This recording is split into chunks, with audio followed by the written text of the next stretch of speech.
ক্যাপকাটের logo বা watermark কিভাবে remove করবেন সেটার দুটা পদ্ধতি আছে। একটি সহজ পদ্ধতি যেটা সেটিংসের মাধ্যমে করানো হয়।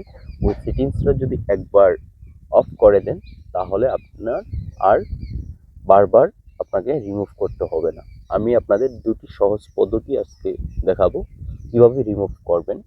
যারা নতুন আমার চ্যানেলে অবশ্যই চ্যানেলটি সাবস্ক্রাইব করে রাখবেন নতুন নতুন টিপস পেতে। আপনি একটি নিউ প্রজেক্টে ভিডিও নিলেন, আপনাদের দেখার সুবিধার্থে আমি একটি ভিডিও নিলাম। ভিডিওটির কোনায় দেখতে পাচ্ছেন ছোট্ট করে সাদা লেখাটা ক্যাপকাট লোগো দেখতে পাচ্ছেন ওই যে উপরে।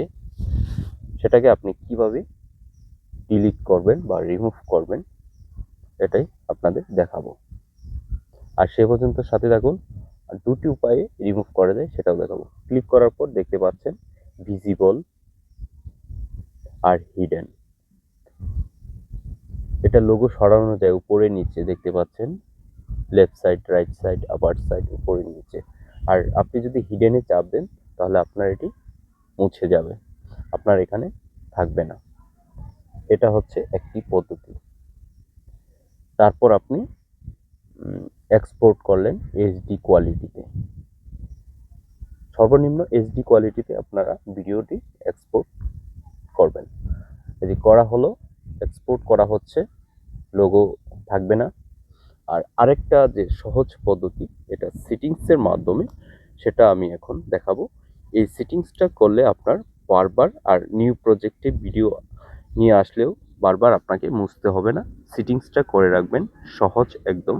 তাহলে স্ক্রিনে লক্ষ্য করুন, প্রথমে আপনি ক্যাপকাটে ঢুকবেন।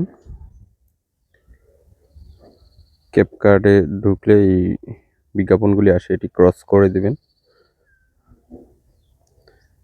এগুলি বিজ্ঞাপন, এগুলি ক্রস করে দেন। অ্যাডস, আপনি মিতে চাপ দিবেন, তীর চিহ্ন মি।